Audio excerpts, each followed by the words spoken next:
Welcome to the 6th edition of Sailing the Solomons on our sailing catamaran Gizo.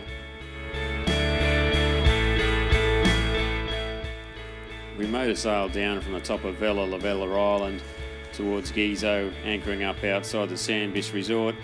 We thought we'd have dinner with Hans, Sylvia and Sean, and also just a good yarn.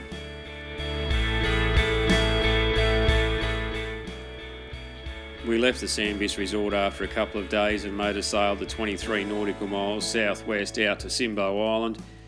Simbo Island is a volcano island and also does have a number of villages on the island.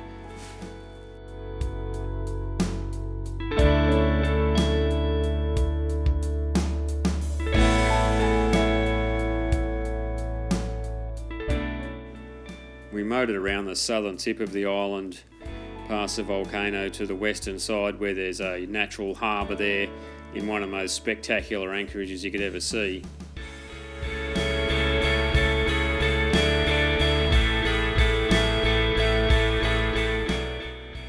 Not long after anchoring up, Chief Asiri paddled past. We had a bit of a chat to him and asked him if we could get a guided tour to the volcano. Yeah, he said his young fella would be more than happy to do that and he'd pick us up tomorrow morning at 9 o'clock.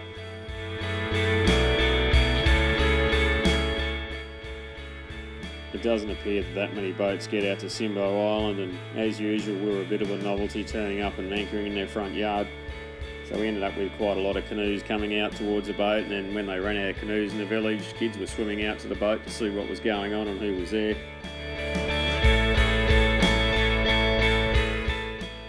We'd taken quite a few tennis balls with us and the kids loved to catch or try and kick the ball jumping off the boat.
We went over to the village in the morning to pick up the chief's son who was going to be our guide, and he had a mate that wanted to come as well, so we grabbed him and off we went to the volcano.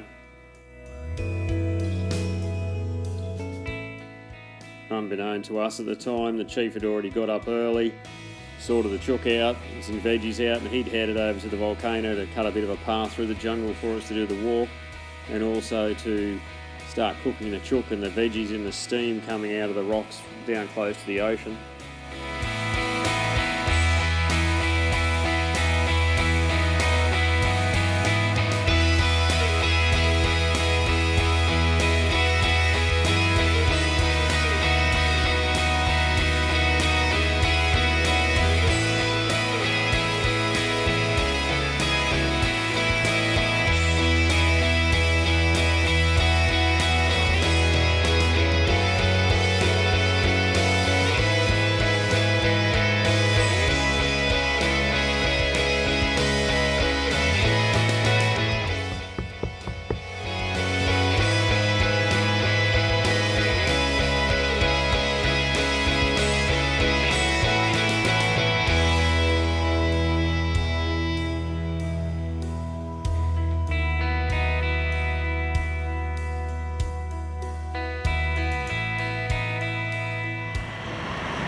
Chief Asiri, he's a terrific fella.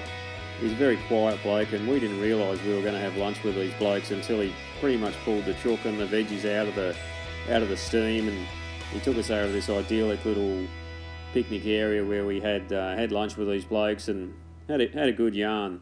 They're just terrific fellas, and just really get to know them. This is not a tourist destination at all, and no tourists really go there. You've sort of got to go out there in your own boat, like the bulk of the Solomons. You can't just get around because the infrastructure for tourism is pretty much non-existent. So in the boat we can sort of cruise around and you get to know these blokes, and they're just good fair dinkum fellas.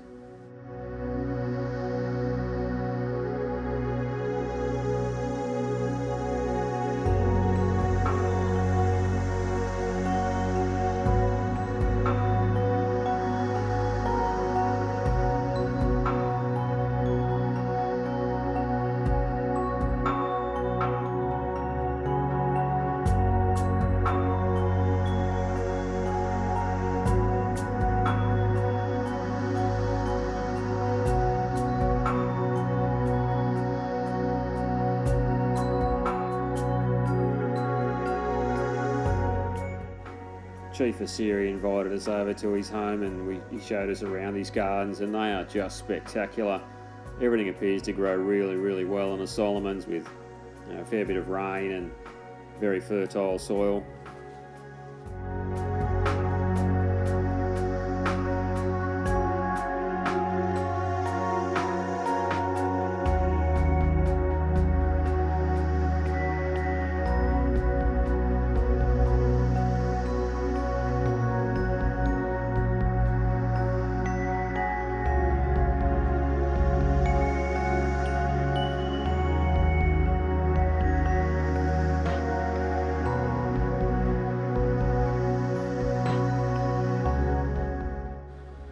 The chief's granddaughter, Serena, she gave us a bit of a tour of the island to the different villages there, and we did seem to collect a number of kids along the way as we went around the island.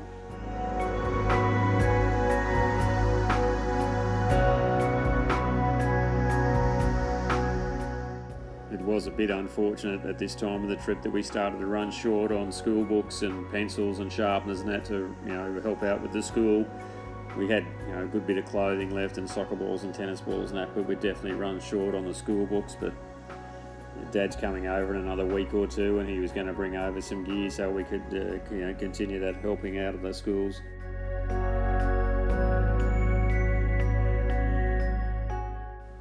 I jumped in a dinghy and did a bit of a tour around different parts of the island, sticking my head in the water to see if I could find any good dive sites. I didn't see anything that was outstanding, but when I thought about it later, we'd had such spectacular diving in other areas of the Solomons that I was probably getting a bit too fussy, and if you were anywhere else in the world, you'd probably think that those were good spots.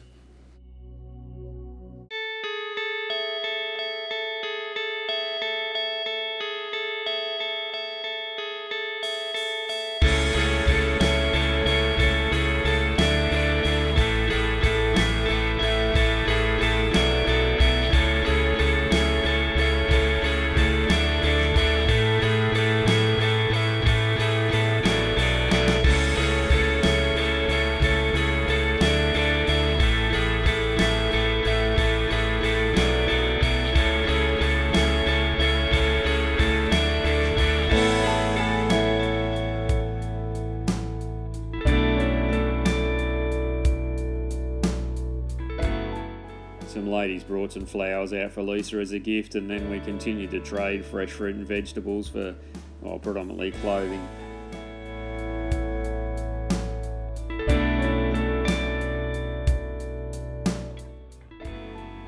Once school had finished for the day, we had a heap of kids come out to the boat. They'd paddle out, swim out, whatever it took to get out to the boat.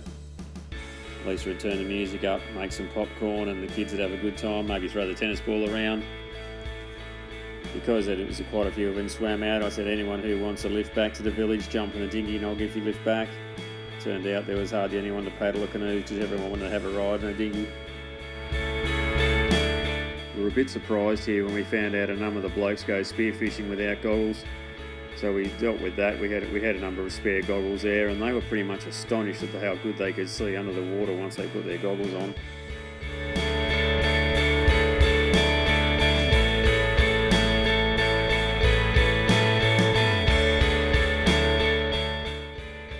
couple of the young blokes who we gave goggles to, they were keen to take us up to the northern end of the island to look at the Brown Lake. And once we got there was a family there that were keen to get some clothes for the kids because they were struggling there. And all they had to trade was shells, and we didn't really need any more shells, but that's not really the point. We were there to help out, and out of respect to them and their pride, we made sure there was a good trade done.